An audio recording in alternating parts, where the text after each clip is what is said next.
Good evening प्रिय विद्यार्थियों, स्वागत है आपका अभी क्लासेस में। और एनसीईआरटी सॉल्यूशंस का जो वीडियो मैं आप सबों के लिए लेकर आ रहा था उसका अगला वीडियो मैं अभी आप लोग के लिए लेकर आया हूं। क्लास 6 के हिस्ट्री का 7वां चैप्टर है। इससे पहले 6 चैप्टर हम लोग पढ़ चुके हैं और इस 7वें चैप्टर का नाम है नए धर्मों का उदय। और इस नए धर्मों के में कौन कौन से नए धर्मों का उदय हो रहा है? बौद्ध धर्म और जैन धर्म का उदय हो रहा है। बौद्ध धर्म और जैन धर्म दोनों एक दूसरे से बहुत ही जुड़ा हुआ धर्म है और ये तब उदय हुआ जब पूरी दुनिया में, या फिर भारत की बात करें, भारत में जो समाज है उसमें जो जाति वर्ग था उसमें ज़्यादा भेदभाव होने लगा था। भूत प्रेत आत्माओं पर लोग ज़्यादा विश्वास करने लगे थे और जो उस समय का पुराना पारंपरिक धर्म था उसमें लोगों को विश्वास उठने लगा था। तो सबसे पुराना धर्म तो सनातन धर्म यानी हिंदू धर्म है। तो उसमें क्या खराबी होने लगा था? उसमें वर्ण व्यवस्था पर लोग ज़्यादा भेदभाव करने लगे थे और वर्ण व्यवस्था पर ज़्यादा भेदभाव के चलते लोगों में एक बहुत ही खराब छवि आ गई थी। और इस तरह से दुनिया में एक नया धर्म का उदय हुआ और एक नए मार्ग का उदय हुआ जिससे ये समझा जा सके कि किस प्रकार से शांति प्रिय जीवन जिया जा सके और किस प्रकार से ये जो भूत प्रेत वाली है, ये जीवन मरण क्या है, इन्हीं सभी प्रश्नों का जवाब ढूंढने के लिए दुनिया में दो नए धर्मों का उदय हुआ। एक था बौद्ध धर्म और दूसरा क्या था? जैन धर्म। दोनों का संबंध बहुत ही महत्वपूर्ण है। अलग अलग फोटोज और चित्र और पिक्चर की मदद से हम लोग इस पूरे चैप्टर को समझेंगे। तो आइए पढ़ते हैं। एक और चीज़ बता देते हैं यहाँ पर कि ये जो बौद्ध धर्म और जैन धर्म है ना, ये क्लास 6 का हिस्ट्री में जो भी चीज़ हम लोग पढ़ते हैं इसका संबंध पूरी तरह से 12th की हिस्ट्री से। तो 12th की हिस्ट्री से क्यों संबंधित है? इसका कारण ये है कि यहाँ पर आपको शुरुआत दिया गया है और 12th हिस्ट्री में भी बौद्ध धर्म और जैन धर्म के बारे में जिक्र किया गया है। तो वहाँ पर जो जिक्र किया गया है वो इसके आगे की कहानी है, क्योंकि क्लास 6 के हिस्ट्री में इसके बारे में कि बौद्ध धर्म का शुरुआत कैसे हुआ, किन कारणों से हुआ और कैसे इसकी कहानी है वो दिया गया है। बाकी आगे की कहानी में स्तूप का निर्माण किसने, क्यों, कब, कहाँ करवाया और उसका क्या महत्व है और अभी उसकी क्या प्रेजेंट स्थिति है, ये सारी चीज़ें 12th हिस्ट्री में दिया गया। तो अगर आप 12th हिस्ट्री में बौद्ध धर्म और जैन धर्म पढ़ रहे हैं तो उसके लिए भी ये पूरा बहुत ही महत्वपूर्ण टॉपिक है, इसे जरूर पढ़िए। यहाँ से आपको शुरुआती जो ज्ञान है वो मिल जाएगा। नए धर्मों का उदय, यहाँ पर सवाल आ रहा है कि विहान के पिता को किताबें पढ़ने का बहुत शौक था। विहान की नज़र घर की अलमारी में रखी ढेरों पुस्तकों में महात्मा बुद्ध पर लिखी एक पुस्तक पर पड़ी। उसकी जिज्ञासा देख पिता ने महात्मा बुद्ध और महावीर जैन के उपदेशों के बारे में उसे विस्तार से समझाया। तो क्या क्या समझाया? तो यहाँ पर लिखा हुआ है, ईसा पूर्व 6ठी शताब्दी में या ईसा पूर्व 6ठी सदी का समय उत्तर भारत में धार्मिक दृष्टि से बहुत ही महान परिवर्तन का काल था। 6ठी सदी क्या होता है? यहाँ पर ईसा पूर्व का समय लिखा गया होगा। तो एक टाइमलाइन यहाँ पर ड्रॉ करते हैं। ये है 0, इसके पहले 1 2 3 4 5 6 और यहाँ पर भी 1 2 ऐसे करके करते आप समझिए यहाँ पर 2022 का समय है और इसे हम कहते हैं ईसवी सन। और जो 0 के पहले, 0 तो होता नहीं है, वैसे आप कल्पना कीजिए 0 से पहले का जो समय है वो क्या है? ईसा पूर्व का समय माना जाता है। यानी कि जिस समय ईसा मसीह का जन्म हुआ इससे पहले के साल को ईसा पूर्व का समय माना जाता है। तो यहाँ पर देखिए 6ठी शताब्दी ईसा पूर्व जो है, ये वाला जो समय है, इस समय में जो था, जो धार्मिक था उत्तर भारत में, मुख्य रूप से उत्तर भारत में धार्मिक दृष्टि से महान परिवर्तन काल माना जाता है। इस समय समाज में जो व्याप्त कुरीतियाँ थी, यानी कि समाज में गड़बड़ी थी, समाज में जो खराबियाँ थी, ठीक है, कुरीतियों, पाखंडों, कुप्रथा का प्रचलन बहुत ज़्यादा हो गया था। जैसे आज भी आप ग्रामीण समाज में देखते हैं भूत प्रेत आत्माओं पर, डायन चुड़ैल जैसी आत्माओं पर लोग विश्वास करते हैं, छुआछूत वाली बातों पर वो लोग विश्वास करते हैं। तो ये सारी चीज़ें बहुत ही ख़राब थी और जाति में उच्च नीच का भेदभाव होने लगा था। और जो उच्च वर्ग के लोग थे वो खुद को ज़्यादा महान मानते थे और जो निचली जाति के लोग थे उनके साथ बहुत ज़्यादा भेदभाव होता था। और इन्हीं के विरुद्ध, इन्हीं के खिलाफ एक आंदोलन उठ खड़ा हुआ और इसी आंदोलन के परिणाम से भारत में 2 नए धर्मों का उदय हुआ। यह आंदोलन कोई आकस्मिक घटना नहीं थी, मतलब ये घटना एकाएक नहीं हुआ था, बल्कि लंबे समय से वंचित हो रहे असंतोष का परिणाम था।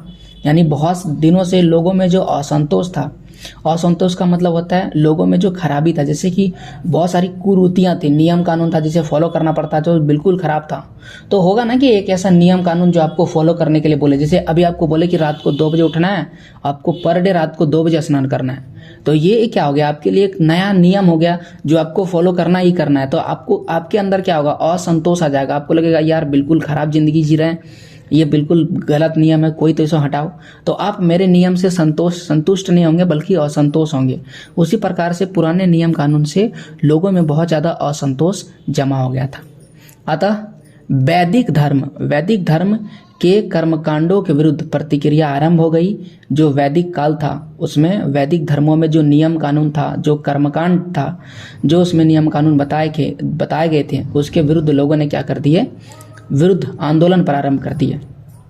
कुछ लोगों ने कर्मकांडों एवं बाह्य आडंबरों की निंदा की। ये जो कर्मकांड है, कर्मकांड का मतलब क्या हुआ, पूजा पाठ करने का जो तौर तरीका है, यहाँ पर जो खराब जैसे है ना, ऊंच नीच के साथ भेदभाव हो रहा है, जो कुप्रथा हो रहा है, जो छुआछूत हो रहा है, इन सभी का निंदा किया, बोला ये बिल्कुल खराब है, बिल्कुल खराब नियम कानून है। धर्म के नैतिक पक्ष पर बल दिया। नैतिक पक्ष का मतलब क्या होता है कि धर्म में क्या सिखाता है, जैसे सबके साथ भला करने के लिए सिखाता है, ये बढ़िया चीज़ है। अब आप कैसे कर रहे हैं वो अलग चीज़ है, ओके ना। लेकिन धर्म अगर हमको ये सिखा रहा है सबके साथ भला करना चाहिए, सभी के साथ समानता का व्यवहार करना चाहिए, सब चाहे वो उच्च जाति के लोग हो चाहे नीच जाति के लोग हो, सबके साथ बराबर व्यवहार करना चाहिए, तो ये क्या है, ये धर्म का नैतिक पक्ष है। इन नैतिक पक्षों पर बल दिया। ऐसे में लोग महावीर एवं गौतम बुद्ध जो थे वो प्रमुख थे। ऐसे लोगों में दो सबसे महान आदमी आए, एक का था महावीर जिसे महावीर जैन कहते हैं यह, और दूसरा नाम है गौतम जिसे गौतम बुद्ध या महात्मा बुद्ध के नाम से जानते हैं। महावीर जैन, याद रखिए ये पॉइंट इंपॉर्टेंट टिक कर रहे हैं, जो महावीर जैन है उसे बोलते हैं जैन धर्म के संस्थापक। तो जैन धर्म के संस्थापक कौन है, महावीर जैन है।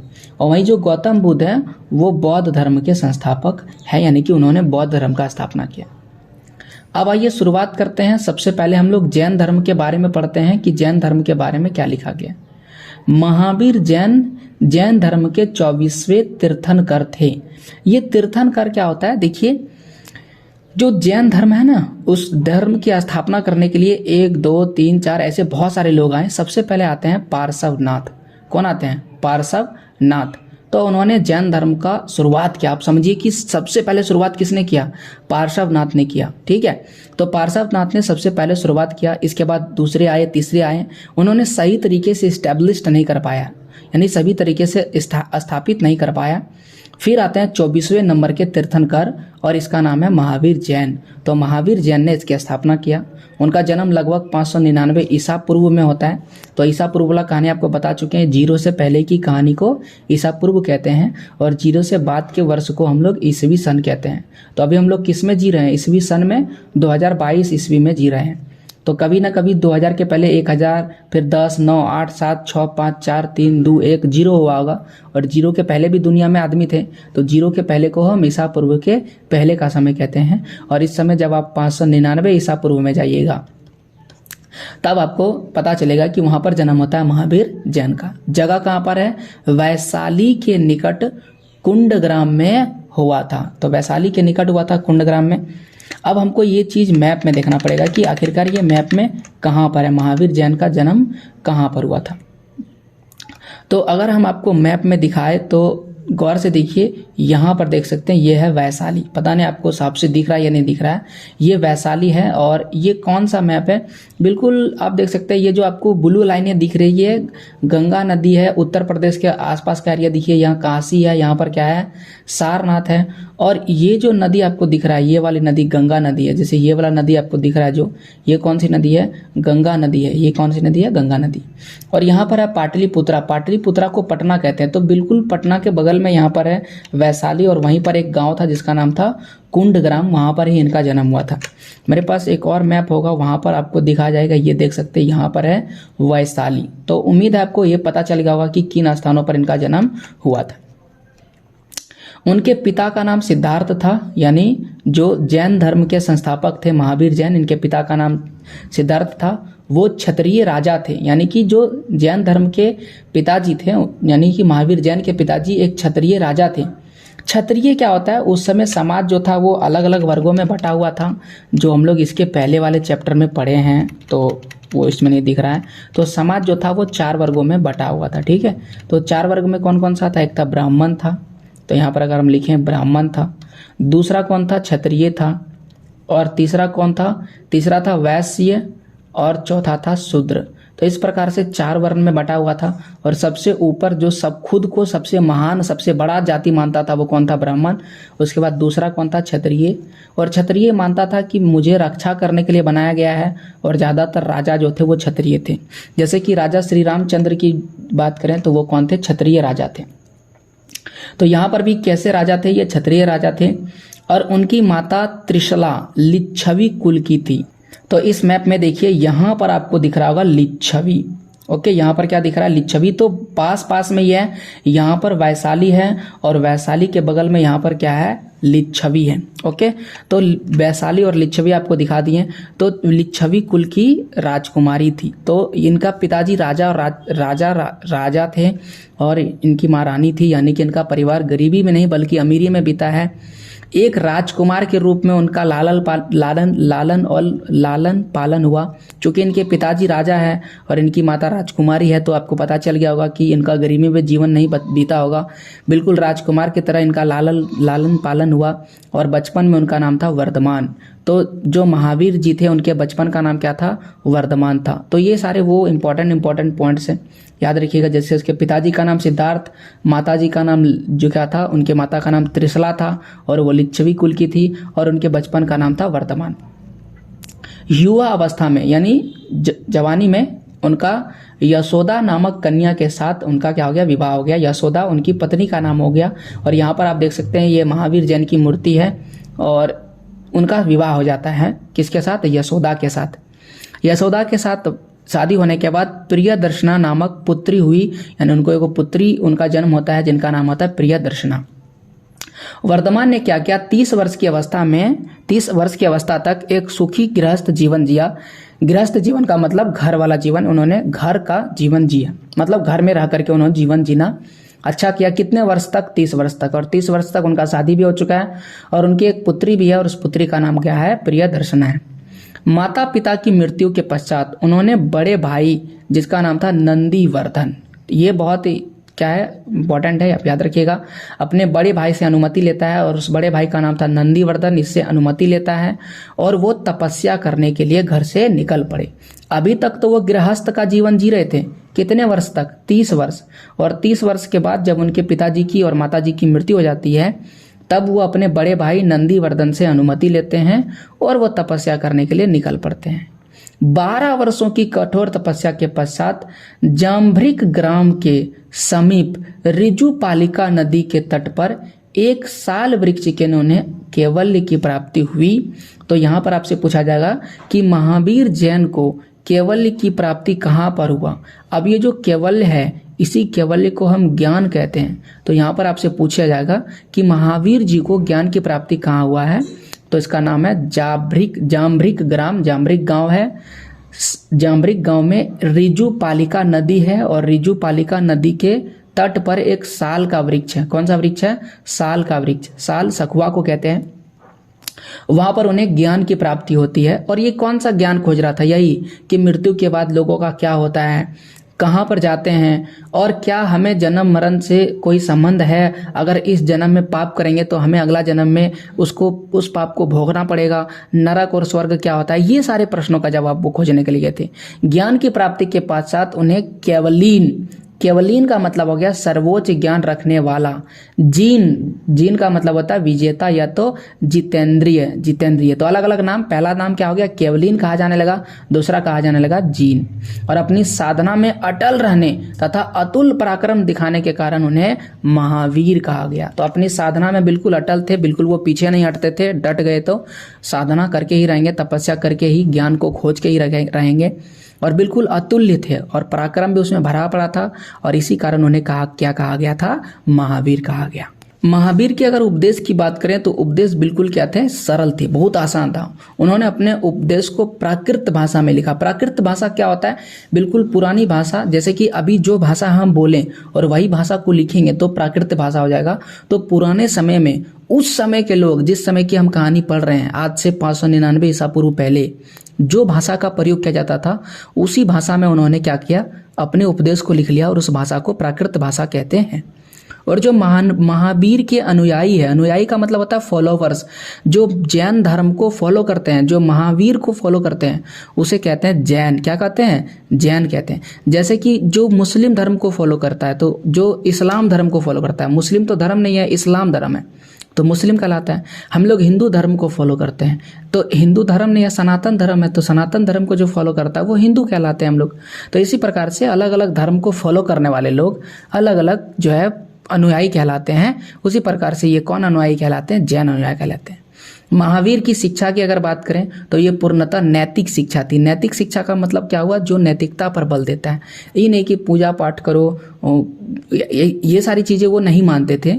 उनका काम था नैतिक। नैतिक का मतलब जिससे फल मिलता है। जैसे अगर आप वृक्ष की पूजा कर रहे हैं, तुलसी का पूजा कर रहे हैं, तो इसका मतलब उससे कहीं ना कहीं फायदा होने वाला है। पीपल वृक्ष का पूजा कर रहे हैं तो उससे कहीं ना फायदा हो रहा है। तो जिससे फल नहीं मिलेगा उससे वह वैसा धर्म हमको नहीं मानना है। यानी कि जिस कहानी से कोई हमें लाभ मिलता हो। आपने बहुत सारे कहानी पढ़े होंगे, लालची कुल्हाड़ी वाला, या फिर और भी कई कहानी जिसमें हमें बोलता है कि लालच बुरी बला है। तो ये लालच बुरी बला क्या है? ये एक नैतिक शिक्षा है कि हमें लालच नहीं करना चाहिए। तो यही शिक्षा को नैतिक शिक्षा कहते हैं, जिनका उद्देश्य क्या था? उद्देश्य था आत्मा की पूर्णता करना, आत्मा को पूर्णता करना। पूर्णता का मतलब आत्मा को पूर्ण करना, खुश करना। जैन धर्म में अहिंसा, अहिंसा का मतलब होता है मार पीट नहीं करना, ठीक है। और सदाचार, सदाचार का मतलब सादा जीवन जीना। जैसे कि सादा जीवन का मतलब क्या होता है? ज़्यादा सरल रहना, ज़्यादा सरल, दिखावा नहीं, महंगे महंगे चीज़ों का उपयोग नहीं करना। जितना सरल और जितना आप सामान्य रह सकते हैं उसे सदाचार कहते हैं। इस पे बल दिया गया, यानी हमें अहिंसा का रास्ता अपनाना है, हिंसा नहीं करना है, मार काट नहीं करना है और सादा जीवन जीना है। इनके जो अनुयायी थे, अनुयायी का मतलब फॉलोवर, जो जैन धर्म को फॉलो करते हैं, को संयमित जीवन जीना होता था। तो इन्हें अपने जीवन में इन्हें सदा सच बोलना है। देखिए पहला क्या है? सच बोलना है, यही नैतिक शिक्षा है। ईमानदार होना पड़ता था। चोरी करने की सख्त मनाही थी, चोरी नहीं कर सकते हैं, छोटा मोटा चोरी भी नहीं कर सकते हैं। संपत्ति जमा नहीं कर सकते हैं, ये सबसे महत्वपूर्ण है। आजकल बहुत सारे लोग होते हैं जो संपत्ति को जमा करते हैं, धन संपत्ति को। यहाँ पर बोला नहीं, आप संपत्ति बिल्कुल भी जमा नहीं कर सकते हैं और आपको ब्रह्मचर्य का पालन करना पड़ेगा। तो ये सारे क्या थे? महावीर के नियम थे जिन्हें फॉलो करना पड़ता था, या फिर जैन धर्म के नियम कानून है। अब एक और चीज लिखा है कि महावीर को कठोर तपस्या का वर्णन जैन ग्रंथ आचारांग सूत्र से मिलता है। तो महावीर जी ने कठोर तपस्या किया, ये कहाँ लिखा है? तो जैन धर्म का एक ग्रंथ है और उस ग्रंथ का नाम है आचारांग सूत्र, और इसी में जैन धर्म के बारे में लिखा गया है कि महावीर जी ने इसमें कठोर तपस्या किए थे। अब देखिए, जैन धर्म के अनुसार सभी प्राणी अपने अपने संचित कर्मों के अनुसार कर्म फल पाते हैं। यानी कि जो वो लोग कार्य करते हैं उसके अनुसार उसे कर्म फल मिलते हैं। यहाँ पर देखिए, कर्म फल मिलते नहीं लिखा, कर्म फल भोगते हैं, और कर्म फल ही जीवन तथा मृत्यु का कारण है। और आपके कर्म फल के अनुसार ही आपके जीवन और मृत्यु का कारण बनता है। और कर्म फल से छुटकारा पाकर व्यक्ति निर्वाण की ओर अग्रसर होता है। अगर आप कर्म फल से छुटकारा पाना चाहते हैं तो आपको मिलेगा निर्वाण। तो यहाँ पर निर्वाण शब्द के लिए आप समझ लीजिए स्वर्ग की प्राप्ति। किसकी प्राप्ति? स्वर्ग की प्राप्ति, या फिर आप मुक्ति समझ लीजिए। तो ये मुक्ति होता है। तो मुक्ति तब मिलेगा जब आप कीजिएगा कर्म फल अच्छा कीजिएगा, आप अच्छे काम कीजिएगा, बुरे कार्य कीजिएगा, किसी को सताइएगा, तड़पाइएगा, तो वहां पर आप कर्म क्या है? खराब हो रहा है आपका। तो अगर आपका कर्म खराब होगा तो कर्म फल भी आपका क्या होगा? खराब होगा, और फिर आपको निर्वाण नहीं मिल पाएगा। निर्वाण का मतलब मुक्ति बिल्कुल भी नहीं मिल पाएगा। अब मुक्ति करने के लिए जैन धर्म में कुछ नियम कानून है। तो जैन धर्म में मुक्ति पाने के लिए कुछ सिद्धांत हैं। तो मोक्ष प्राप्ति के लिए मनुष्य को 5 सिद्धांत का पालन करना चाहिए। सबसे पहला जो है सत्य बोलना चाहिए। दूसरा, अहिंसा का रास्ता अपनाना चाहिए। तो जैन धर्म के 5 सिद्धांत को शॉर्टकट में इस तरह से हम लोग समझ सकते हैं। जो चीज आगे बताए ना वही है। पहले क्या है? सदा सच बोलना है और ईमानदार रहना है, उसी को यहाँ पर लिखा है सत्य। पहला सिद्धांत क्या है? आपको सत्य बोलना है। सत्य मतलब सदा सच बोलना है और आपको ईमानदार बने रहना है। दूसरा लिखा है अहिंसा। अहिंसा तो आपको बता दिए, अहिंसा बिल्कुल भी नहीं करना है। और अहिंसा का क्या मतलब है, यहाँ पर अहिंसा का मतलब है कि आपको लड़ाई झगड़ा बिल्कुल भी नहीं करना है। तीसरी जो चीज लिखा गया है वो अस्थायी है, और अस्थायी का मतलब होता है चोरी नहीं करना, यही चीज यहाँ पर लिखा गया है। और चौथा है अपरिग्रह। अपरिग्रह का मतलब होता है आपको संपत्ति जमा करके नहीं रखना है। और पांचवा ब्रह्मचर्य, ब्रह्मचर्य का पालन करना है। ब्रह्मचर्य का मतलब होता है शादी विवाह नहीं करना है, इसे ही ब्रह्मचर्य का पालन कहते हैं। अब आता है जैन धर्म का प्रचार। देखिए जैन धर्म तो आ गया दुनिया में, जैन धर्म का सिद्धांत भी आ गया, लेकिन इसका प्रचार करना जरूरी है, तभी तो ज्यादा से ज्यादा लोग जैन धर्म का पालन करेंगे, लोगों में क्या होगा, अच्छाई आएगी। तो जैन धर्म का प्रचार कैसे होगा, तो अधिकांश लोगों के लिए जैन धर्म के नियमों का पालन करना बहुत कठिन था। इतने बड़े, हमेशा सच बोलना है, अहिंसा नहीं करना है, ब्रह्मचार्य का पालन करना, तो कुछ ऐसे बहुत सारे कठिन थे, इसलिए बहुत सारे लोगों ने इसे जल्दी नहीं अपनाया। लेकिन मुख्यतः जो व्यापारी थे, व्यापारियों ने जैन धर्म का समर्थन किया। किसानों के लिए इन नियमों का पालन करना मुश्किल था, क्योंकि फसल की रक्षा करने के लिए उन्हें कीड़े मकोड़ों को मारना पड़ता था। और यहाँ पर क्या बोला, अहिंसा नहीं करना है, यहाँ तक कि छोटे मोटे जीव को भी नहीं मारना है। जैन धर्म का यही लक्ष्य है। बाद में जैन धर्म में उत्तर भारत के कई हिस्सों के साथ साथ गुजरात, तमिलनाडु, कर्नाटक, तो उत्तर भारत में गुजरात, तमिलनाडु और कर्नाटक में भी फैल गया। महावीर तथा उनके अनुयायियों की शिक्षा कई सदियों तक मौखिक रूप से होती रही, यानी कि महावीर जो भी शिक्षा देते थे या उनके अनुयायी यानी फॉलोवर जो शिक्षा देते थे वो मौखिक होता था। मौखिक मतलब मुंह से बोला जाता था और लोग उसको याद करके रखते थे। वर्तमान में उपलब्ध जैन साहित्य लगभग 1500 वर्ष पूर्व गुजरात में वल्लभी नामक स्थान पर लिखी गई, फिर इसको किताबों में लिखा जाने लगा और 1500 साल पहले गुजरात में वल्लभी नामक स्थान पर लिखा गया था।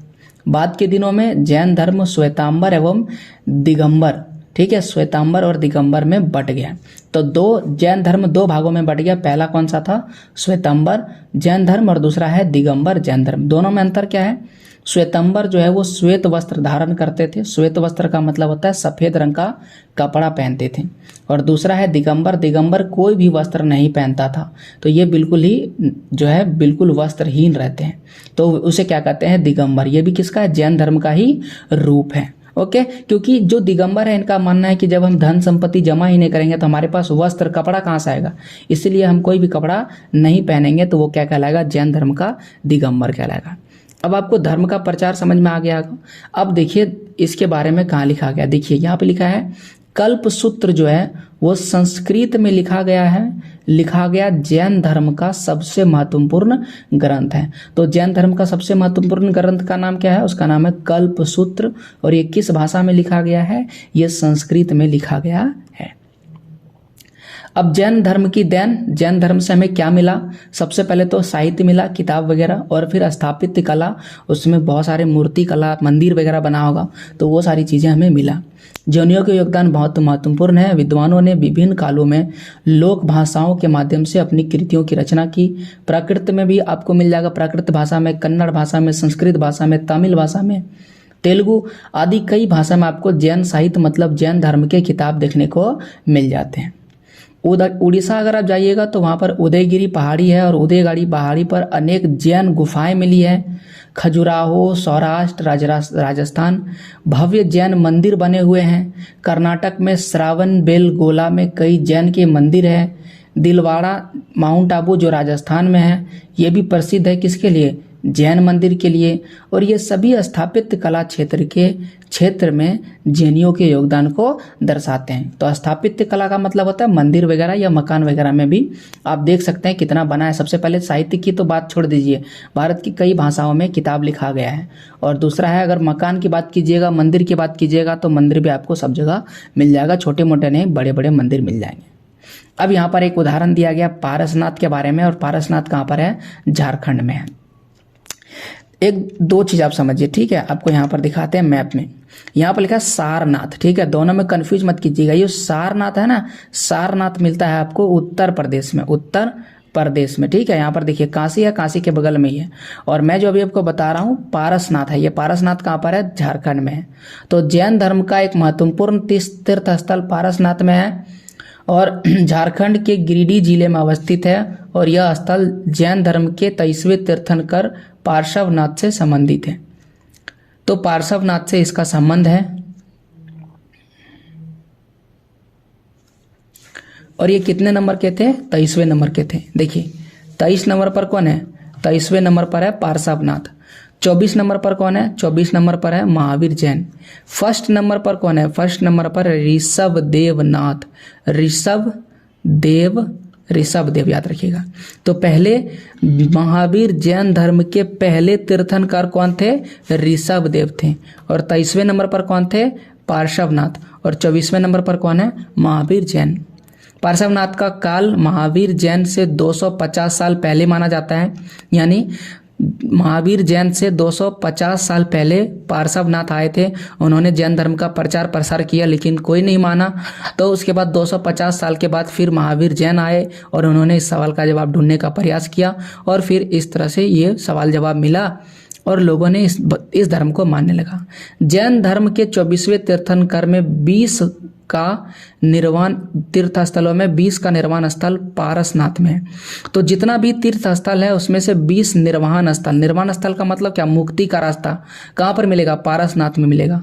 जिस स्थल पर मंदिर आदि निर्मित है, जहाँ पर मंदिर बना हुआ है, तो 20 से भी ज़्यादा मंदिर है। 1365 मीटर यानी 4441 फीट पर है। यह स्थल झारखंड का सबसे ऊंचा स्थल है और इसकी ऊंचाई समुद्र मिल से इतना ऊंचाई पर है। लिखा है कि इसकी चोटी पर प्रातः काल के समय में बादल को तैर कर नज़दीक से गुजरता हुआ महसूस किया जा सकता है। तो ज़्यादा सुबह अगर आप जाइएगा तो यहाँ पर आपको बादल दिखाई मिलेगा। ये पर्यटक सालों भर आना जाना लगा रहता है, यानी पर्यटक यहाँ पर आते जाते रहते हैं। आप देख सकते हैं यहाँ पर ऐसा कुछ रास्ता बना हुआ है और इन रास्तों से होकर के लोग जाते हैं और आते हैं। बिल्कुल ही ऊंचाई पर बना हुआ है।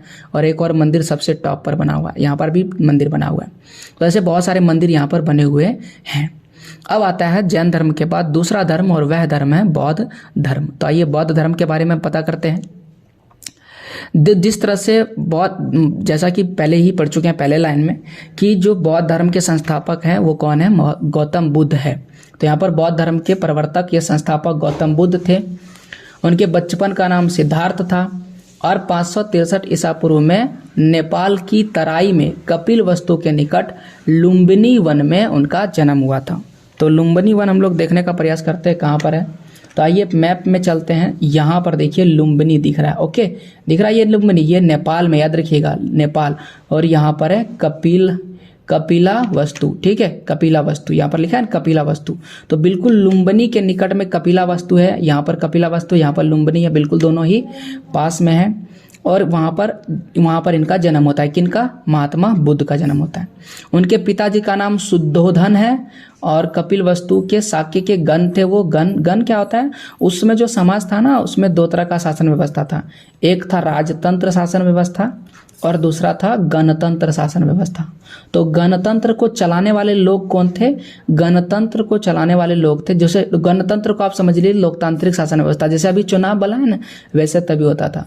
तो गणतंत्र को चलाते थे या तो गण या तो चलाते थे संघ। तो उसी गण में से एक गण के कौन थे?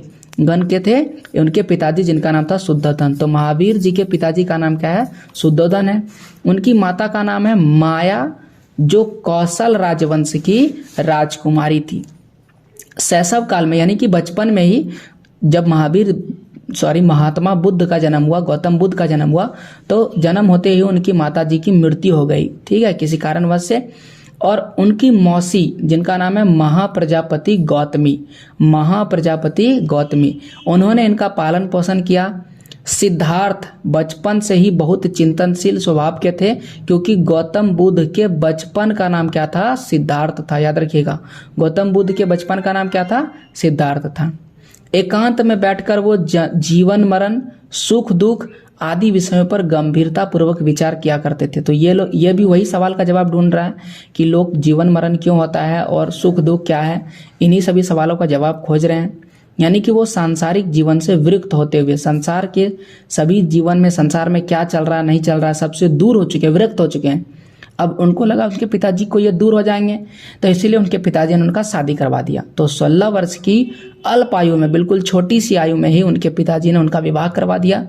और बहुत ही सुंदर रूपवती राजकुमारी, जिनका नाम था यशोधरा, तो यशोधरा से इनका शादी हो जाता है और इनको एक पुत्र होता है जिनका नाम होता है राहुल। तो राहुल नाम का एक पुत्र उनका जन्म होता है।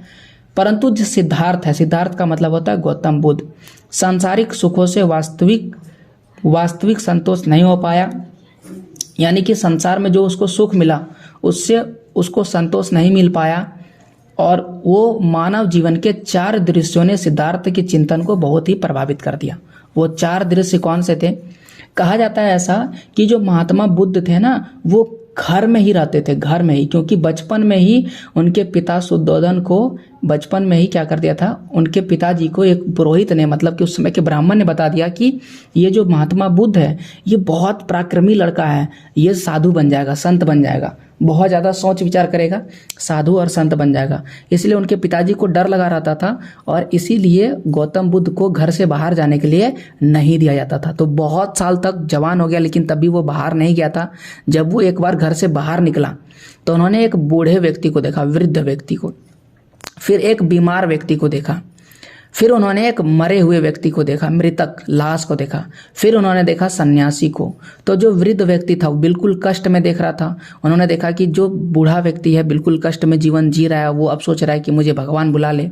उसी प्रकार से जो व्याधिग्रस्त है, जो बीमार व्यक्ति है, उसका भी इलाज नहीं हो पा रहा है, लोग उसे छूना नहीं चाह रहे हैं, तो इनसे भी उन्हें प्रभावित हुआ। फिर उन्होंने मृतक को देखा, उनको लगा कि ये मौत जो है सबसे बेस्ट रास्ता है, इसमें इसको कोई भी दुख और सुख का कोई सामना नहीं करना पड़ रहा है, ये शांत है। लेकिन बोला सब कोई मौत तो चाहता नहीं है, तो बोला एक और आदमी देखा, उन्होंने सन्यासी देखा और देखा कि इसको जीवन मरण सुख दुख बीमारी से कोई लेना देना नहीं है, ये बिल्कुल शांत स्वभाव से अपना जीवन जी रहे हैं। तो उनको लगा कि सबसे ज़्यादा अगर सुखी जीवन कोई जी रहा है तो वो कौन जी रहा है? सन्यासी। और उन्होंने फैसला किया कि वो भी क्या करेगा? सन्यासी बनेगा। तो उन्होंने ये 4 चीज जब देखा तो उसका दिल जो है पिघल गया। वो लिखे, हृदय जो है मानवता के दुख को देखकर खिन्न हो गया, अत्यधिक वो दुखी हो गया और गंभीर सांसारिक समस्या ने उनके जीवन के मार्ग को बदल दिया। उन्होंने देखा कि संसार में बहुत ही गंभीर समस्या है, लोगों को पता नहीं चलता है कि बूढ़ा होना है कि बीमार होना है कि मृत होना है, इनकी सन्यासी होना है। तो उन्होंने अपना रास्ता बदल दिया और समस्याओं के समाधान को ढूंढने के लिए वो निकल गए। 29 वर्ष का आयु होता है और 29 वर्ष की आयु में उन्होंने अपनी पत्नी और पुत्र राहुल को सोते छोड़कर गृह त्याग दिया था। ये बहुत ही महत्वपूर्ण है, आपसे पूछा जाएगा कि गौतम बुद्ध ने अपने परिवार को कैसे छोड़ा था। तो 29 वर्ष की आयु में उन्होंने अपने पत्नी को और अपने पुत्र को सोते हुए छोड़ दिया था और वो घर छोड़ के भाग गए थे, कि उनको लग रहा था कि अगर हम बोल के जाएंगे अपनी पत्नी को अपने पुत्र को तो वो जाने नहीं देंगे, इसलिए वो उसे सोते हुए छोड़ करके भाग गए थे। अब चूंकि वो गृह त्याग दिए थे, घर को छोड़ दिए थे, यहाँ पर है ना गृह त्याग, तो गृह त्याग की घटना को कहते हैं महाभिनिष्क्रमण। तो ये आप याद रखिएगा, महाभिनिष्क्रमण क्या होता है? महात्मा बुद्ध के घर के त्याग करने की घटना को महाभिनिष्क्रमण कहते हैं। अब चूंकि वो घर त्याग दिए हैं तो वो क्या खोजेंगे? ज्ञान की खोज करेंगे। तो ज्ञान की खोज करने के लिए कई वर्षों तक भटकते रहे, 16 वर्षों की कठिन साधना किए, तपस्या किए। फिर उनको वैशाख की पूर्णिमा के दिन उनको रात को उरुवेला कहाँ? बौद्ध गया में है उरुवेला, और वहां पर एक नदी है जिसका नाम है निरंजना नदी, और उन्हीं नदी के तट का मतलब होता है किनारे पर एक पीपल का वृक्ष था और इस पीपल वृक्ष के नीचे उन्हें ज्ञान की प्राप्ति हुई। तो ये आप याद रखिएगा। बौद्ध गया हम आपको एक बार दिखा देते हैं, बौद्ध गया कहाँ पर है, ये देखिए, ये रहा बौद्ध गया जो बिहार में है। ओके ना, बौद्ध गया कहाँ पर है?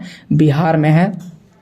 यहाँ पर आपको नालंदा दिख रहा है, यहाँ पर पटना है, ये रहा पटना, यहाँ पर पटना है और यहाँ पर क्या है? बौद्ध गया। तो बिल्कुल बिहार में ही सारा स्थान है। जन्म इनका कहाँ हुआ था? यहाँ पर हुआ था, लुम्बिनी में। तो देख सकते हैं यहाँ से कहाँ पर आ गए थे? वो बौद्ध गया आ चुके हैं। ठीक है, तो बौद्ध गया दूर है, उससे आगे बढ़ते हैं। तो कहाँ पर उनको? पीपल वृक्ष के नीचे उनको ज्ञान प्राप्त हुआ था। नदी कौन है? निरंजना नदी के तट के किनारे उनको ज्ञान मिला है, उनको नीचे ज्ञान मिला। इसके बाद बुद्ध के नाम से विख्यात हो गए। अभी तक तो उनका नाम क्या था? सिद्धार्थ नाम था। क्या नाम था? सिद्धार्थ। तो सिद्धार्थ पहले कहा जाता था, लेकिन अब उसको कहा जाने लगा बुद्ध। और लिखा हुआ है कि ज्ञान प्राप्ति के पश्चात बुद्ध वाराणसी के निकट गए, और वाराणसी के निकट एक स्थान है जिसका नाम है सारनाथ। कौन सा स्थान है? सारनाथ। अभी आपको दिखाए थे पार्श्वनाथ और अभी आपको दिखा रहे हैं सारनाथ। तो पार्श्वनाथ दिखा चुके हैं, ये रहा सारनाथ, यहाँ पर देख सकते हैं। और पार्श्वनाथ कहाँ पर, झारखंड में है। और सारनाथ कहाँ पर है, उत्तर प्रदेश। सारनाथ का संबंध किससे है, सारनाथ का संबंध महात्मा बुद्ध से है, यानी कि गौतम, महात्मा बुद्ध का मतलब होता है बौद्ध धर्म से संबंध है। और पार्श्वनाथ जो कहाँ पर है, झारखंड में, उसका संबंध जैन धर्म से है। तो दोनों एक दूसरे के विपरीत है। यहाँ उन्होंने अपना प्रथम उपदेश दिया। प्रथम उपदेश का मतलब उन्होंने ज्ञान प्राप्त किया, तो पहला ज्ञान लोगों को सुनाया। तो चूंकि उन्होंने पहला ज्ञान दिया, इसलिए इसे बोले धर्म चक्र परिवर्तन, मतलब अब धर्म का चक्र परिवर्तन बदलने वाला है, इसलिए उन्होंने इसे कहा धर्म चक्र परिवर्तन। तो महात्मा बुद्ध ने सबसे पहला उपदेश कहाँ दिया, सारनाथ में। सारनाथ कहाँ है, उत्तर प्रदेश में। और प्रथम उपदेश को क्या कहते हैं, धर्म चक्र परिवर्तन कहते हैं।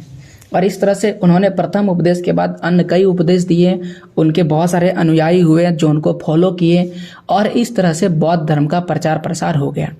80 वर्ष की आयु होता है, और 80 वर्ष की आयु के बाद कुशीनगर में उनके शरीर का त्याग की घटना होती है, और कुशीनगर में उनकी मृत्यु हो जाती है। और उनके शरीर त्याग की घटना को महापरिनिर्वाण कहा गया। कुशीनगर कहाँ है, देखिए ये रहा कुशीनगर, जो नेपाल में ही पड़ता है। अब देख सकते हैं ये रहा कुशीनगर। ओके, तो कुशीनगर में हम लोग देख लिए। तो कुशीनगर में इनका महापरिनिर्वाण हो गया। अब आगे बढ़ते हैं। अब बुद्ध के जीवन से संबंधित 5 प्रतीक चिन्ह आप याद रखिएगा। पहला चीज है जन्म, और जन्म का प्रतीक चिन्ह है कमल या तो सांड, 2 चीजें।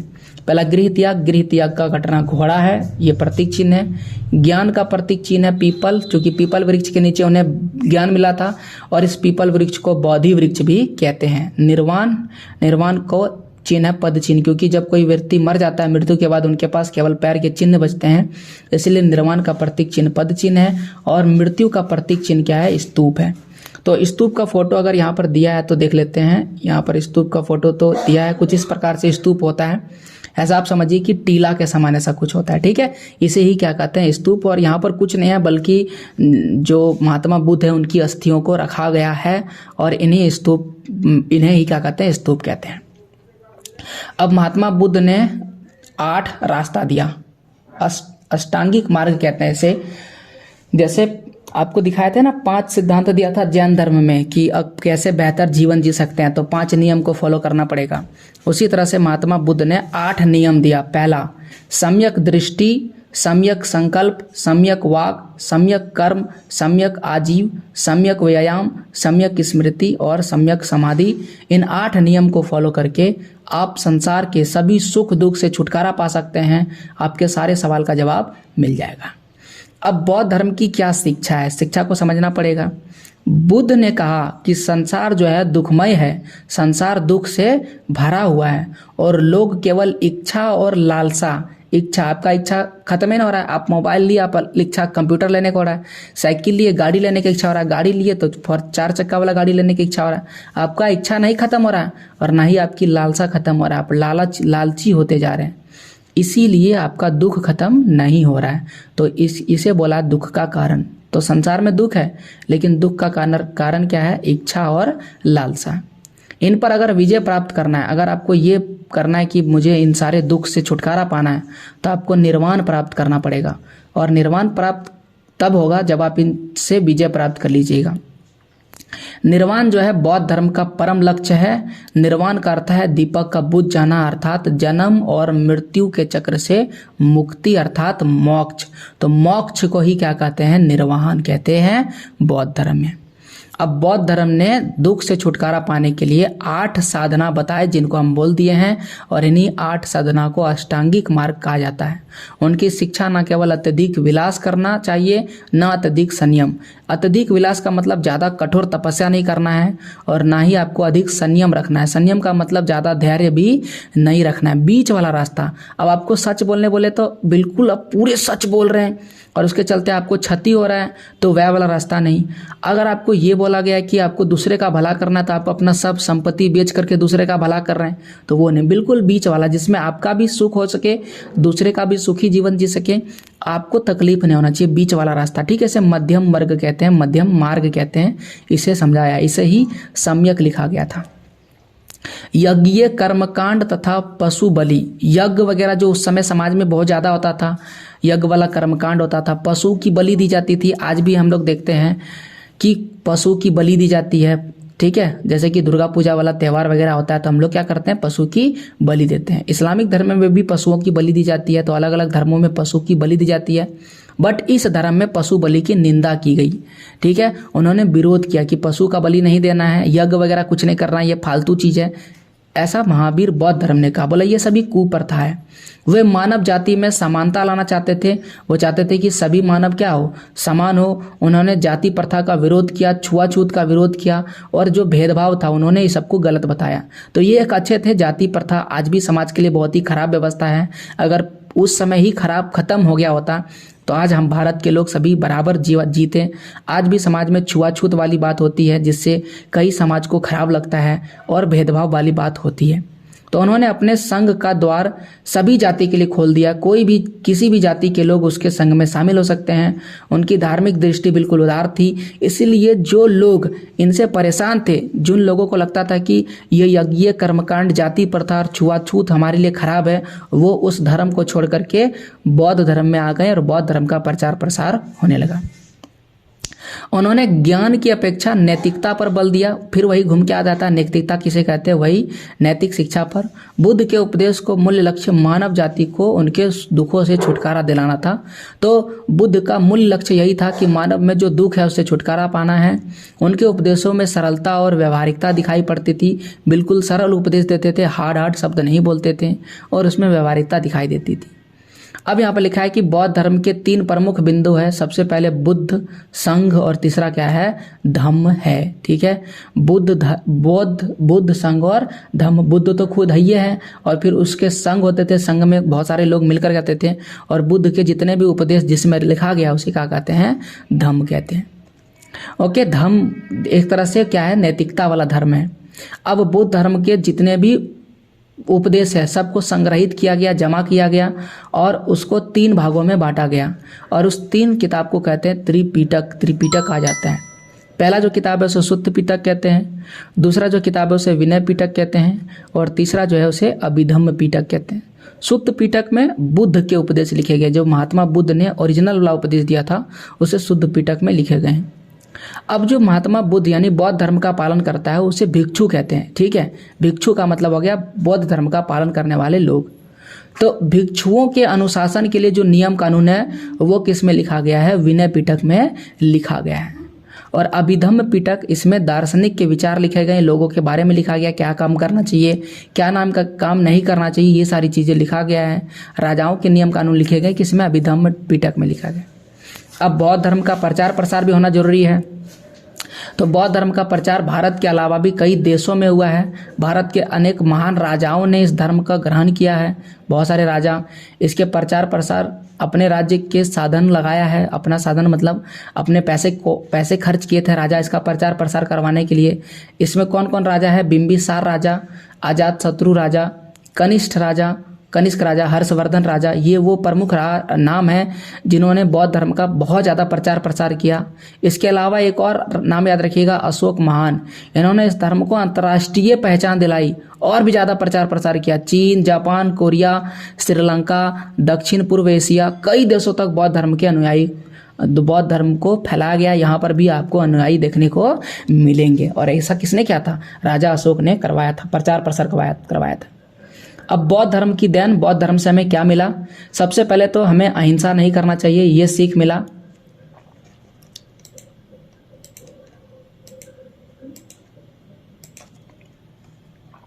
अहिंसा नहीं करना चाहिए, हमें शांति बना के रखना चाहिए, बंधुत्व मतलब भाईचारा रखना चाहिए, सह अस्तित्व आदि जो आदर्श विचार है हमको कहाँ से मिला है, बौद्ध धर्म से मिला है। जो राजा अशोक थे, राजा कनिष्क थे, राजा हर्षवर्धन थे, आदि राजाओं जो धार्मिक सहिष्णुता थी वह बौद्ध धर्म से प्रभावित हुए, उन्होंने बौद्ध धर्म को अपनाया। और आपको जानकर हैरानी होगी कि राजा अशोक जो थे वो इतने महान थे कि किसी भी युद्ध को जीत लेते थे। लेकिन उन्होंने एक युद्ध लड़ा था जो उड़ीसा में कलिंग युद्ध के नाम से जाना जाता है, और उस युद्ध के बाद उन्होंने युद्ध करना छोड़ दिया और उसके बाद उन्होंने बौद्ध धर्म को ही अपनाया था। अशोक ने युद्ध विजय की नीति का परित्याग कर दिया, उन्होंने युद्ध लड़ना छोड़ दिया और धम्म विजय की नीति अपनाई। उन्होंने धम्म मतलब कि बौद्ध धर्म का प्रचार प्रसार करना शुरू कर दिया। बौद्ध धर्म का प्रभाव भारतीय कला एवं स्थापत्य विकास में भी दिखाई पड़ता है, मंदिर उंदिर में दिखाई पड़ता है। जैसे कि सांची में आपको सांची का स्तूप मिलेगा, सारनाथ में सारनाथ का स्तूप मिलेगा, अजंता में अजंता की गुफाएं मिलेगा, अजंता की गुफाओं में चित्रकारी देखने को मिलेगा। ये सारी चीज़ें सुरक्षित है और इससे पता चलता है कि उस समय बौद्ध का प्रचार प्रसार होता था और बौद्ध धर्म में स्थापित कला का ज़्यादा महत्व था। तो यहाँ पर आपको मूर्ति भी देखने को मिलेगा। यहाँ देख सकते हैं यह है कार्लो की गुफाएं और इन गुफाओं के पिलरों को देखिए, पत्थरों को काट कर बनाया गया है और बड़ी बारीक कारीगरी की गई है। कार्लो गुफा महाराष्ट्र में लोनावाला के निकट स्थित है और यहाँ चट्टान काटकर निर्मित प्राचीन बौद्ध विहार बनाया गया है। और यह बौद्ध भिक्षु का मतलब होता है उनके फॉलोवर्स, भिक्षुनी रहकर ध्यान किया करते थे मतलब अभी नहीं करते। भिक्षु मतलब पुरुष हो गया और भिक्षुनी का मतलब क्या हो गया, स्त्री वाला। अब आइए पढ़ते हैं उपनिषद के बारे में। धर्म तो पढ़ लिए, उपनिषद में क्या लिखा गया है आइए पढ़ते हैं। तो बुद्ध के समय या इससे थोड़े पहले कई लोग कुछ अन्य प्रश्नों को सुलझाने का प्रयास कर रहे थे। बुद्ध के पहले का बात कर रहे हैं, थोड़ा पहले। तो कई लोग कुछ अन्य प्रश्नों को सुलझाने का प्रयास कर रहे थे। उदाहरण के लिए, क्या मृत्यु के बाद जीवन होता है? इस प्रश्न का जवाब, जैसे अभी भी बहुत लोग बोलते हैं कि मृत्यु के बाद आपको स्वर्ग नरक ले जाया जाएगा, नरक में आपको तेल में तला जाएगा। तो या मृत्यु के बाद भी लोग कहीं जाते हैं, मृत्यु के बाद भी जीवन होता है। यज्ञ क्यों आवश्यक है? आत्मा क्या है? परमात्मा क्या है? ब्राह्मण कौन है? ये सारी चीजें पढ़ने के लिए उत्सुक थे। ब्राह्मण को अधिक पावर क्यों है? तो ये सारी चीजें जिसमें लिखा गया है उसे कहते हैं उपनिषद। उपनिषद शब्द का अर्थ है उप मतलब समीप, निष्ठा पूर्वक, सद का मतलब होता है बैठना, अर्थात गुरु के समीप निष्ठा पूर्वक बैठना ही क्या कहलाता है, उपनिषद। प्रमुख उपनिषद ईश, कैन, कठ, मांडुक्य, तैत्तिरीय, ऐतरेय, छंदोग्य और मांडुक, ये क्या है, किताब का नाम है जिसे उपनिषद कहते हैं और इसमें ही ये सारे प्रश्न का जवाब लिखा गया है। उपनिषद पूर्णतः दार्शनिक ग्रंथ है। दार्शनिक ग्रंथ मतलब केवल सोच विचार करने वाला ग्रंथ है जिसका मुख्य उद्देश्य होता है ज्ञान की खोज करना। अगर आप इस सवाल का जवाब ढूंढ लिए कि मृत्यु के बाद क्या हुआ, तो आपने ज्ञान का क्या कर लिया, खोज लिया। इसमें कर्मकांड तथा पशु बलि की निंदा की गई है। कर्मकांड जो होता है जैसे यज्ञ वगैरह हो गया, या मृत्यु के बाद जो पूजा वगैरह होता है उसे कर्मकांड कहते हैं। साथ ही साथ पशुओं की बलि करना, इसका निंदा किया गया, बोला ये सारा काम नहीं करना चाहिए। सांसारिक सुखों का महत्व बताया गया है। उपनिषद में सर्वत्र सत्य की खोज की जिज्ञासा दिखाई गई है कि हमेशा सत्य की खोज करना चाहिए, ये बोला गया किसमें, उपनिषद में। तो उपनिषद आपको समझ में आ गया होगा। अब यहाँ पर एक तीर्थ स्थल का जिक्र किया गया है और इस तीर्थ स्थल का नाम है इटखोरी, एक तीर्थ स्थल। ते चतरा जिले में है, चतरा झारखंड का ही एक जिला है। इटखोरी हिंदू, बौद्ध, जैन धर्म के मानने वाले के लिए तीर्थ स्थल है। तो यहाँ पर 3 धर्मों के लिए, हिंदू धर्मों के लिए, बौद्ध धर्मों के लिए और जो जैन धर्म को मानते हैं उनके लिए यहाँ पर क्या है, तीर्थ स्थल है। मान्यता है कि गौतम बुद्ध यहाँ आए थे और कुछ समय रुके थे। इसी बीच गौतम बुद्ध के संबंधी उनसे मिलने यहाँ आए थे। तो गौतम बुद्ध के संबंधी उनसे मिलने आए थे, परंतु बुद्ध ने उन्हें नहीं पहचाना। बुद्ध ने उनसे क्या किया, नहीं पहचाना, बोला नहीं हम आपको नहीं पहचानते हैं। तब उसके संबंधी ने कहा कि इत खोई का मतलब हो गया यही खो दिया, यही क्या कर दिए, खो दिए। तो यानी कि उन्होंने बुद्ध को खो दिया था, तब से यह स्थान इटखोरी हो गया है। इटखोई से इटखोरी हो गया। यहाँ बुद्ध की मूर्तियां मिली है और जिन्हें एक संग्रहालय में रखा गया। संग्रहालय का मतलब होता है म्यूजियम में रखा गया। यहाँ भद्रकाली की प्रसिद्ध मंदिर है और काली आ गया तो ये हिंदू धर्म से जुड़ा हुआ है। प्रत्येक वर्ष इटखोरी महोत्सव आयोजन किया जाता है। तो कुछ इस प्रकार से यहाँ पर मूर्तियां आपको देखने को मिलेगा। वर्तमान में कुछ इस तरह से मंदिर को बना दिया गया है। तो यहाँ पर चैप्टर खत्म होता है। गौतम बुद्ध और महावीर जैन से जुड़े हुए चीज़ों को हमने समझा, क्या उनका महत्व है, क्या शिक्षाएं हैं और इसमें क्या चीज़ें जानकारी दी गई है। और जैसा कि मैंने आपको बताया कि ये जानकारी आपके लिए बहुत ज़्यादा महत्वपूर्ण है, क्योंकि न केवल यहाँ बल्कि 12th में भी इसका जिक्र किया गया है। तो अगर आप 12th हिस्ट्री का बेहतर तैयारी चाहते हैं तो इस वीडियो को अंत तक जरूर देखिएगा। अगर आपने यहाँ पर देखा है यहाँ तक, तो आइए अब सवाल जवाब, चूंकि हम लोग सवाल जवाब भी करते हैं तो सवाल जवाब का यानी प्रश्नों का जवाब ढूंढने का प्रयास करते हैं। कुछ यहाँ पर इंग्लिश के शब्द लिखे गए हैं। दार्शनिक को अंग्रेजी में फिलोसफर कहते हैं। स्थापित कला को आर्किटेक्चर्स कहते हैं। अनुसरण का मतलब होता है फॉलो करना। व्यवहारिक का मतलब होता है प्रैक्टिकल। संस्कृति कल्चर और प्रतीक का होता है सिंबल। अब यहाँ पर देखिए, महावीर जैन धर्म के कितने 23 नंबर के तीर्थकर थे, तो महावीर जैन थे 24वें तीर्थकर। महावीर ने अपनी शिक्षा डैश भाषा में दी थी, प्राकृत भाषा में दी थी। ठीक है, अच्छा, महावीर ने मौखिक भाषा में दिया था, फिर उसको प्राकृत भाषा में लिखा गया था। ठीक है, कैसे दिया था? मौखिक भाषा में, याद रखिएगा। तो ये बहुत महत्वपूर्ण है, मौखिक भाषा में लिया था। बुद्ध धर्म के प्रवर्तक गौतम बुद्ध थे। गौतम बुद्ध लिख देते हैं, गौतम बुद्ध के गृह त्याग की घटना को कहते हैं महाभिनिष्क्रमण। और निर्वाण का अर्थ है जन्म और मृत्यु के चक्र से मुक्ति प्राप्त करना, यानी कि मोक्ष मिल जाना। अब आइए सही मिलान कीजिए। बुद्ध के बचपन का नाम क्या था? गौतम बुद्ध के बचपन का नाम था सिद्धार्थ। बुद्ध का जन्म कहाँ पर हुआ था? बुद्ध का जन्म हुआ था कपिलवस्तु में। ठीक है, महावीर का जन्म हुआ था कुंडग्राम में। बुद्ध का गृह त्याग प्रतीक क्या है? गृह त्याग का प्रतीक है घोड़ा। उपनिषद का अर्थ है समीप बैठना। और बौद्ध धर्म के त्रिरत्न है बुद्ध, संघ और धम्म। ठीक है, चलिए, तो ये आपको समझ में आ गया होगा। अब यहाँ पर सवाल पूछा गया है, तो क्वेश्चन आंसर देखते हैं। उपनिषद क्या है? तो उपनिषद का अर्थ तो बता दिए हैं, समीप बैठना। इसका तीनों का अर्थ है ऊपर, नी और सद का अर्थ दिखा दिए थे। महावीर के जीवन का संक्षिप्त प्रकाश डालिए। तो जीवन पर संक्षिप्त प्रकाश क्या है? महावीर का जन्म कहाँ हुआ? बचपन का नाम क्या था? वर्धमान था। उनके माता पिता का नाम क्या था? उनका शादी किनके साथ हुआ था? उनके बच्चे का नाम क्या था? तो ये सारी चीजें लिख दीजिएगा, तो महावीर जीवन का परिचय लिखा जाएगा। फिर जैन धर्म में त्रिरत्न किसे कहा जाता है? देखिए, पूरा चैप्टर पढ़ लिए, लेकिन त्रिरत्न कहीं लिखा हुआ न था, इसलिए जब आप इसका सवाल का जवाब ढूंढिएगा तो आपको मिलेगा नहीं। हालांकि ये जो है ना, ये बौद्ध धर्म के 3 प्रमुख बिंदु, इसे ही त्रिरत्न कहा जाता है, बुद्ध, संघ और धम्म को। और त्रिपिटक किसको कहा जाता है? सुत्त पिटक, विनय पिटक और अभिधम्म पिटक को त्रिपिटक कहा जाता है। तो यहाँ पर दोनों ही सवाल पूछा गया था, तो दोनों सवाल को आपको क्लियर कर दिए। तो अगर आपसे पूछेगा त्रिरत्न, तो आप बोलिएगा बुद्ध, धम्म और संघ को त्रिरत्न कहते हैं। और त्रिपिटक क्या है? वो जो 3 किताब है बौद्ध धर्म का, उसे त्रिपिटक कहते हैं। और धर्मचक्र प्रवर्तन क्या है? धर्मचक्र प्रवर्तन महात्मा बुद्ध द्वारा दिए गए प्रथम उपदेश को धर्मचक्र प्रवर्तन कहते हैं। पार्श्वनाथ, उत्तर प्रदेश में पहला उपदेश दिया था गौतम बुद्ध ने। अब कुछ यहाँ बड़े सवाल है।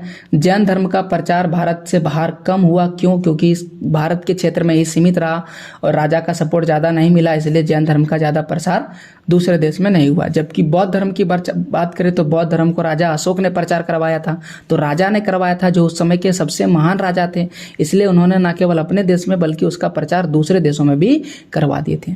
गौतम बुद्ध के अष्टांगिक मार्ग कौन कौन से हैं? 8 मार्ग आपको बता दिए, वो लिखना है और उसकी क्या शिक्षा मिलती है। गौतम बुद्ध ने गृह त्याग करने का निर्णय क्यों लिया? क्योंकि उनको सारे सवालों का जवाब ढूंढना था, और उन्हीं सवालों का जवाब कि लोग मरते क्यों हैं, सुखी जीवन कौन जी रहा है, इन्हीं सभी सवालों का जवाब उनको नहीं मिल रहा था, इसीलिए उन्होंने गृह त्याग की घटना को यानी गृह त्याग कर लिया था। तो ये था पूरा सवाल जवाब और साथ ही साथ पूरा चैप्टर। और अगर आपको इन सभी सवालों का जवाब नहीं लिखने के लिए आता और आप चाहते हैं कि मैं इन सभी सवालों का जवाब लिख दूं, क्योंकि सवाल का जवाब लिखना इंपॉर्टेंट नहीं है, बल्कि सवाल का जवाब किस प्रकार से लिखना है ये बहुत ज़्यादा इम्पोर्टेंट है। तो इसके लिए मैंने एक चैनल भी बना दिया और उस चैनल का नाम है अभी क्लासेस डाउट्स। तो चैनल को सर्च कीजिए यूट्यूब पर, सब्सक्राइब कीजिए अभी क्लासेस डाउट्स। वहाँ पर मैं सवालों का जवाब, जैसे कि ये सारे सवाल जो आपको दिख रहे हैं ये 30 शब्द वाले सवाल हैं, और उसके बाद नीचे जो आपको सवाल दिख रहे हैं ये 70 से 100 शब्द वाले सवाल हैं। तो आपको इन सभी सवालों का जवाब 70 शब्द से 100 शब्द में देना है। अब ये तरीका भी होता है सवाल का जवाब लिखने का, बड़ा कहानी नहीं लिखना है, पॉइंट बाय पॉइंट लिखना है। तो अगर आप ऐसे सवालों के जवाब चाहते हैं तो प्लीज़ सब्सक्राइब कीजिए अभी क्लासेस डाउट्स को और हमारा सपोर्ट कीजिए, और इस चैनल को सब्सक्राइब करके भी सपोर्ट कर सकते हैं। प्लीज़ वीडियो को लाइक कीजिए, शेयर कीजिए, और पूरा वीडियो देखने के लिए थैंक यू। मिलते हैं आपसे अगले वीडियो में, तब तक के लिए जय हिंद, जय भारत, वंदे मातरम।